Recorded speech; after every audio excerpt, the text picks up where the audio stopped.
मित्रस्यं वर्णः शन्नो भवत्पर्यमाश्यन्नरिन्द्रो बृहस्पतिः त्वमेवं प्रत्यक्षं ब्रह्मासीत् त्वमेवं प्रत्यक्षं ब्रह्म वदिष्यामि.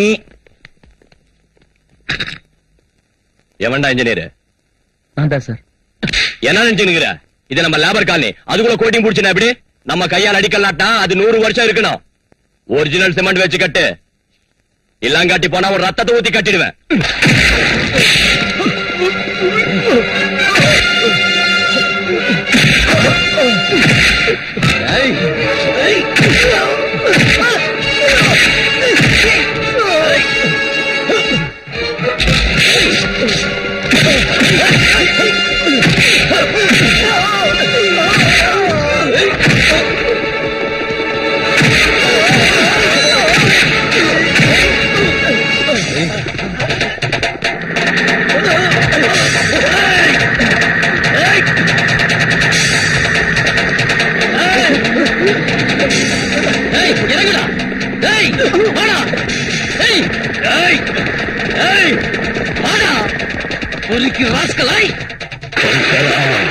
சங்கரா சங்கரா சங்கரா சங்கரா.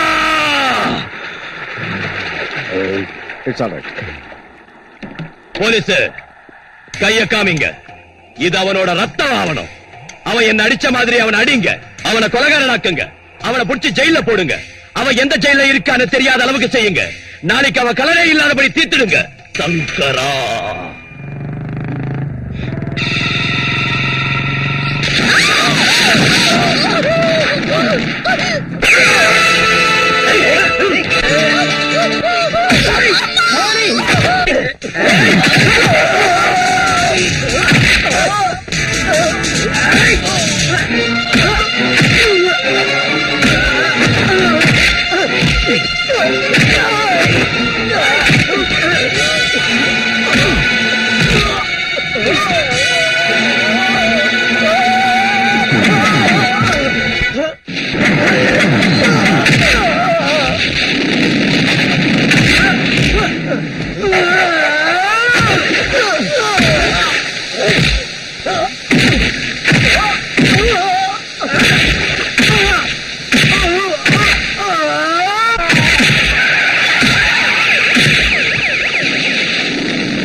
எதுக்காக இங்க வந்திருக்கீங்க? விஜய ஜாமீன்ல எடுக்க வந்திருக்கோம். அவ ராத்திரி டியூட்டில இருந்த என்னையே கொல்ல பார்த்தான். அவனுக்கு ஜாமீனா? ஐஜி சார் அவனை ஜாமீன்ல விடக்கூடாதுன்னு ஸ்ட்ரிக்ட் ஆர்டர் போட்டிருக்காரு. அவர் என்ன குற்றம் செஞ்சாருன்னு கைது செஞ்சீங்க? கைது செஞ்சோம். எந்த குற்றத்துக்காக இன்னும் டிசைட் பண்ணல. இனிமே தான் யோசிப்போம். இந்த மாதிரி சொல்றதுக்கு வெக்கமா இல்ல உங்களுக்கு? பெரிய ஜேர்னலிஸ்ட் மாதிரி பேசாத. இன்னைக்கு ராத்திரி எந்தவித பிரச்சனையும் இல்லாம இருந்தா நாளைக்கு காலையில கேஸ கோர்ட்டுக்கு கொண்டு போவோம். கொள்ளையோ மானபங்கமோ மர்டரோ நிறைய கேஸ் இருக்கு. அப்படி இல்லனா அவன் டெட் பாடி வந்தாலும் வரலாம். நான் விஜய் பார்க்கணும். No get out. சரவடியா இது கூட எனக்கு தெரியாதா? நான் சிஎம் பேசுறேன். ஜெகநாதன் சாரா? மேடம் நான் தான் பேசுறேன். விஜய்ங்கிற ஒருத்தரை நடு ரோட்ல கைது பண்ணி லத்தி சார்ஜ் பண்ணி லாக்கப்ல போட்டிருக்காங்களாமே. அவரை எந்த குற்றத்துக்காக கைது செஞ்சாங்கன்னு உடனே எனக்கு ரிப்போர்ட் வரணும். அவனுக்கு ரவுடிங்களோடையும் திருடன்களோடையும் பஞ்சாப் டெரரிஸ்டுங்களோடையும் அயல்நாட்டு சக்திகளோடும் தொடர்பு இருக்குன்னு ரிப்போர்ட் வந்ததுனால தான் அவனை கைது செஞ்சிருக்கோம். அவரோட சின்சியாரிட்டி மேல எனக்கு நம்பிக்கை இருக்கு. இப்ப உள்ள சூழ்நிலையில அவர் போலீஸ் ஸ்டேஷன்ல இருக்க கூடாது. விஜய் எப்ப வேணுமோ அப்ப கோர்ட்ல ஆஜர் பண்ண வேண்டிய பொறுப்பு என்னது. உடனே அவரை விடுதலை செய்யுங்க. உங்க பேச்ச கேட்டு அவனை விடுதலை செஞ்சா உங்களுக்கு ஒரு பிரச்சனையும் வராது. அப்புறம் ஏதாவது ஆச்சுன்னா என் மேலதான் வரும். வேணும்னா கேபினெட் மீட்டிங் அரேஞ்ச் செய்யுங்க, அங்க தீர்த்துக்குவோம். ஓகே. இங்க பாருங்க, நாளைக்கு கேபினட் மீட்டிங்ல ரசாபாஸ் ஆகும். நாம மட்டும் விடவே கூடாது. நாம நம்ம பதவியில ரிசைன் செய்யணும். அவ நம்ம கால்ல விழுந்து நமக்கு இதை விட பெரிய பதவியில கொடுப்பா. அப்புறம் அவ புடி நம்ம கையில மாட்டிக்கும். நமக்கு மக்கள்கிட்ட இமேஜ் பெருகும். பெரிய பதவி கிடைக்கிறதா இருந்தா நானும் ரிசைன் பண்றேன். பேசுங்க ஹோம் மினிஸ்டர். எனக்கு தெரிஞ்சத சொல்றேன். கேபினட் மீட்டிங்ல இந்த மாதிரி பேச வேண்டி வந்ததுக்கு நான் ரொம்ப வருத்தப்படுறேன். கவர்மெண்ட்னா அதுக்கு ஒரு ஸ்டேட்டஸ் இருக்கணும், பொறுப்பு இருக்கணும். நீங்க லேடி ஹிட்லர் நினைச்சிட்டு இருக்கீங்களா? நம்ம கவர்மெண்ட் பத்தி ரொம்ப சீப்பா பேசிக்கிட்டு இருக்காங்க. நான் அந்த விஷயத்த பேச விரும்பல. எதுக்குன்னா, நான் சிஎம் போஸ்ட்ல இருந்து இறங்கின அப்புறம் தான் அவங்க சிஎம் ஆனாங்க. நான் அவங்க கிட்ட எத்தனையோ விஷயங்களை எடுத்து சொன்னா அவங்க கேர் பண்ணவே இல்லை. இதனால கவர்மெண்ட்டுக்கு எவ்வளவு நஷ்டம் தெரியுமா? உட்காருங்க, எல்லாரும் உட்காருங்க. அவர் பேச விடுங்க. என்ன என்னமோ துள்றீங்க? ரவுடிங்களுக்கு ரவுடினா எனக்கு தெரிஞ்ச சொல்றேன். என்னைக்கு நான் சுயநலம் பார்த்தது இல்லைங்க. பார்ட்டி நலம் தான் என்னுடைய நலம். இங்க நான் தப்பு செஞ்சாலும் செய்யாம போனாலும், என் பின்னால 150 எம்எல்ஏக்கள் இருந்தாலும், பார்ட்டி மூத்த தலைவர் விருப்பப்படி நான் ரிசைன் பண்ணிட்டு உங்களை முதலமைச்சர் ஆக்கினேன். உங்களை முதலமைச்சரா சஜஸ்ட் பண்ணதே நான் தான். என்னையே ஒவ்வொன்றுக்கு இடைஞ்சல் பண்றீங்க. ஒரு பிராத்தல் பண்ண கைது செஞ்சா விடுதலை பண்ண சொல்றீங்க. ஒரு ரவுடியை கைது செஞ்சா வெளியே விட சொல்றீங்க. எனக்கு தெரிஞ்ச சொல்ற ஒரு சீஃப் மினிஸ்டர் இவ்வளவு சீப்பா இருக்க கூடாது. நான் இந்த ஸ்டேட்டுக்கு எவ்வளவோ செய்யணும்னு நினைச்சேன். ஆனா ஒண்ணும் செய்ய முடியல. ஒவ்வொன்னுக்கும் தடை போடுறீங்க. அதனால எனக்கு சூடு சொரணை இருக்கிறதுனால ஹோம் மினிஸ்டர் பதவியை ராஜினாமா செய்யறேன். இந்தாங்க ரெசிக்னேஷன். நம்ம கவர்மெண்ட் மக்கள் மதிக்கவே மாட்டேங்கிறாங்க. ரொம்ப அசிங்கமா பேசுறாங்க. உங்களுக்கு சிஎம் ஆபீஸ் ஆட்டம் இல்ல, என்கொயரி ஆபீஸ் ஆட்டம் மாறிடுச்சு. எவன் வீட்லயாவது குழந்தை காணாம போனா உங்க ஆபீஸ்க்கு வரானுங்க. ரவுடிங்களை கைது செஞ்சா உங்க ஆபீஸ்க்கு தான் வரானுங்க. இங்க எவனை கைது செஞ்சாலும் உங்க ஆபீஸ்க்கு தான் வரானுங்க. அண்ணனுக்கு தோல் கொடுத்து நானும் ராஜினாமா செய்யறேன். பெரியவங்க எல்லாரும் ராஜினாமா செஞ்சுட்டா இனி கேபினெட்டுக்கு மரியாதை எங்க இருக்கும்? இவங்களுக்கு ஆதரவா நானும் ராஜினாமா செய்யறேன். வாங்கிங்க. Phone please.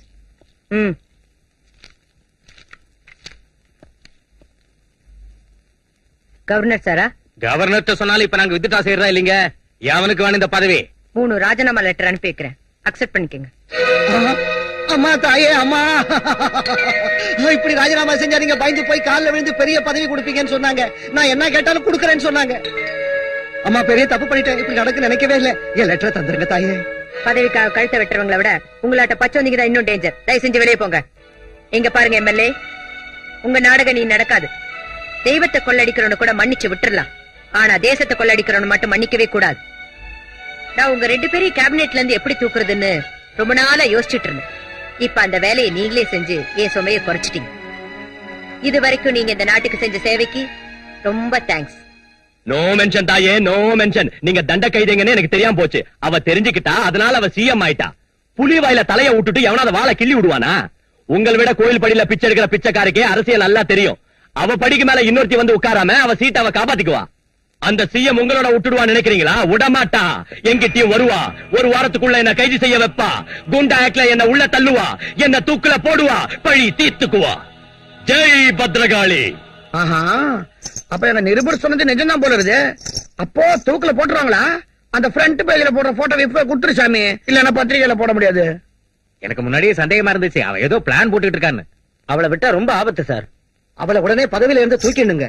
ஆமா, அவகிட்ட இருந்து நான் தப்பிச்சுக்கணும். நான் சிஎம் இறக்கணும். நான் சிஎம் ஆகணும்.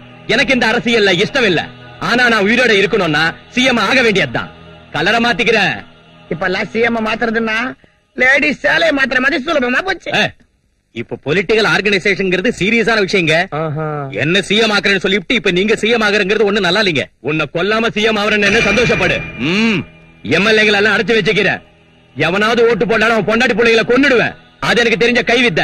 அந்த சிஎம் எப்படி இறக்கணும்னு தான் யோசிச்சுக்கிறேன். அந்த சிஎம் அந்த விஜய் ரிலீஸ் செய்ய சொல்லி ஆர்டர் போட்டிருக்கான். அவன் மட்டும் வெளியே வந்தா நமக்கு பெரிய பிரச்சனை ஆயிடும். அவனை ரிலீஸ் செய்வாள் எனக்கு தெரியும். அதனாலதான் இடத்த மாத்திட்டேன். என்னவோ எனக்கு என்ன தெரியும். ராத்திரி லாக்அப் கம்பிய உடைச்சிட்டு கான்ஸ்டபிள உதைச்சிட்டு தப்பிச்சு போயிட்டான். லாக்அப்ல இருந்தவன சிஎம் ரெக்கமெண்டேஷன் காப்பாத்துமோ என்னவோ. ஓடி போனவன எந்த ரெக்கமெண்டேஷனும் காப்பாத்தாது.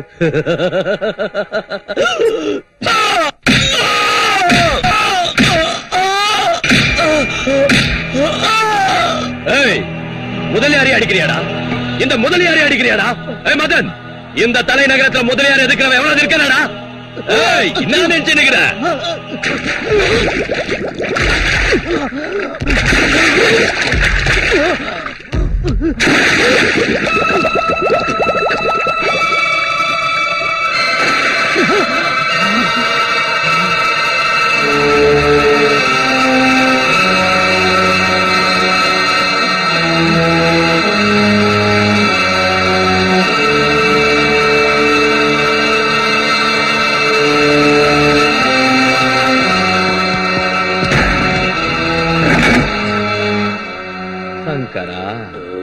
எதுக்கு அவனை விட்டு வச்சிருக்க? தீர்த்துட்டா போச்சு. என் ஆத்திரம் தீர வேண்டாம். என் கோவம் தனிய வரைக்கும் அடிச்சு அவனை கொல்லுவேன். அவனை பத்தி ஏன் யோசிக்கிறீங்க? அந்த சிஎம் எப்படி இறக்கணும்னு யோசிங்க. அந்த சிஎம் இறக்குறதுக்கு 6 மணி பிளான் வச்சுக்கிறேன். 6 மணி பிளானா? அசம்பிளியில் கூட எப்பவும் கேட்டது இல்லையே. ஆமா, எருமையாட்ட தின்னுட்டு படுக்கிற உங்களுக்கு அது புரியாது. நான் சொல்ற கேளுங்க. சிட்டிய 6 மணிக்குள்ள அல்ல கல்லோல பட வைக்கிறேன். புடங்களை மலக்கணக்கா குவிய வைக்கிறேன். அதுக்கு இட்லி திங்கிற உங்களை நம்ப மாட்டேன். வடக்கே இருந்து ரொட்டி திங்கிறவங்களை கூப்பிட்டு வந்துக்கிறேன். அவங்களுக்கு கஞ்சா தருவேன், போத மருந்த புல்லா கொடுப்பேன், வெறி பிடிச்ச புலியா அவங்கள மாத்துவேன். அந்த சிஎம் மக்களாட்சியில இருந்து இறக்கணுங்கிறீங்களா, இல்லாட்டி போனா அவளை எமங்கிட்ட அனுப்பணுங்கிறீங்களா? 6 மணிக்கு அப்புறம் 7 மணிக்குள்ள நான் கலர் கொடுக்கிறேன்.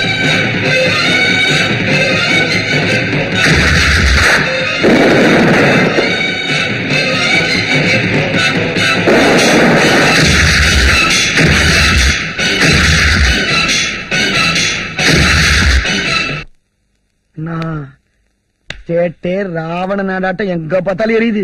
எவ்வளோ எத்தனை பணம், எத்தனை சாவு, பில்டிங் எல்லாம் நெருப்பு பத்திக்கிச்சு. ஊர்ல உள்ள தண்ணி எல்லாம் இந்நேரம் ஆவியா போயிருக்கும். மாயா பஜார் சினிமால கடைசி சீன் பாக்குற மாதிரி இருக்குதுன்னா அது மாயா பஜார் இல்ல, முதலியார் பஜார்டா. நீ சிஎம் ஆகத்தான் போறியா? என்னடா கலர் மாறுற மாதிரி இருக்குது, ஆகக்கூடாதா? நான் ஒண்ணு நாச்சாக்கிட்டேன். உனக்கா? உனக்கு? ஓகே. ஆமாண்ணா, 4 எம்எல்ஏ எங்களுக்கு அட்வான்ஸ் கொடுத்துக்கிறேன். அசம்பிளி ஆள கூட பாத்துட்டு வந்துட்டேன். இந்த ஓட்டி நீ ஆயிக்கோ. இன்னொருத்தருக்கு நான் கொடுத்துருக்க மாட்டேன். வான் வாயாலேயே பிச்சைக்கார நாட்டை சிஎம் பதவி கேக்குறப்போ தராம போனா எனக்கு என்ன விசுவாசம் இருக்கும்? தண்ணியோட கஷ்டத்தை கிணறு புரிஞ்சுக்காம போனா குழி புரிஞ்சுக்குமா? உனக்கு வியாதி வராம போடுமா? உனக்கு எவனாவது வேட்டு வைக்காம போடுவானா? அப்ப உன் சீட்ல நான் வந்து குந்திக்குவேன். உன் மேல விசுவாசத்தோட நான் விரும்பின அந்த சிஎம் பதவியை உனக்கு பிச்சையா போடுறேன். கேட்டுக்கோ, கேட்டுக்கோ, கேட்டுக்கோ, கேட்டுக்கோ, கேட்டுக்கோ, கேட்டுக்கோ.